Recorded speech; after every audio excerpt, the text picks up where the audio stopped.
Rome সাম্রাজ্যের পতনের পর থেকে কিন্তু ইউরোপের সঙ্গে ভারতের যে ডাইরেক্ট লিঙ্ক সেটা কিন্তু নষ্ট হয়ে গেছিলো। তার কারণ হচ্ছে ওই মেডিটেরিয়ান যে সি, সেখানে কিন্তু অনেক জলদস্যুতা চলতো, আর তাকে এই যে মেরিটাইম যে রুটটা, সেই রুটটাকে কিন্তু প্রোটেক্ট করার মতো কিন্তু কোনো সেন্ট্রাল বড় পাওয়ার ছিল না, যেই কারণে কিন্তু যে লিঙ্কটা ইউরোপের সঙ্গে ভারতের যে লিঙ্কটা সেটা কিন্তু নষ্ট হয়ে গেছিলো।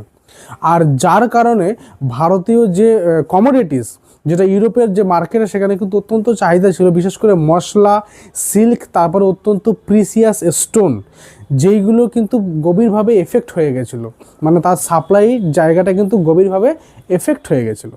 ইন্ডিয়ান যারা মার্চেন্ডাইজ ছিলেন তারা কিন্তু ইউরোপের যে মার্কেট, সেই মার্কেটের অ্যাক্সেস পেতেন কিন্তু আরব মুসলিম ইন্টারমিডিয়ারিসের সহযোগিতায়, মানে মধ্যস্থতাকারী হিসাবে আরবরা কিন্তু কাজ করত।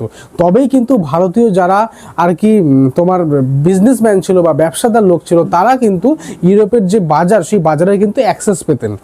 আর রেড সি ট্রেড রুট, এই যে জলপথটা, সেটা কিন্তু যে পার্শ্ববর্তী যে মুসলিম দেশগুলো আছে তারা কিন্তু ভীষণভাবে ওই রুটটাকে কন্ট্রোল করতো, ওই মেরিটাইম রুটটাকে কন্ট্রোল করতো, যেই কারণে ওখান থেকে কিন্তু তারা ভীষণভাবে কিন্তু রেভিনিউ আদায় করতো, ওই রেড সি ট্রেড রুটটাকে কন্ট্রোল করে আদায় করতো রেভিনিউ।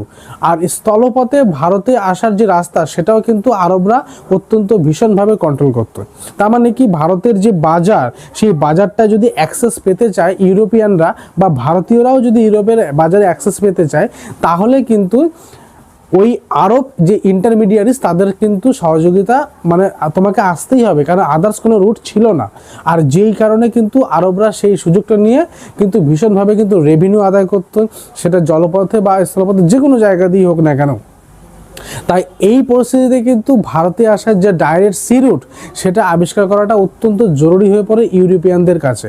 আর এই কারণে তারা মরিয়া হয়ে উঠেছিল যে ভারতের আসার ডাইরেক্ট সি রুট কীভাবে তারা আবিষ্কার করবে। আর এই প্রচেষ্টায় কিন্তু আগামী দিনে ভারতের একটা বৈদেশিক শক্তির আগমনের রাস্তা খুলে দেয়, আর যেটা পরবর্তীকালে কিন্তু ভারতের শাসনভার কিন্তু বৈদেশিক শক্তির হাতে আস্তে আস্তে চলে যায়।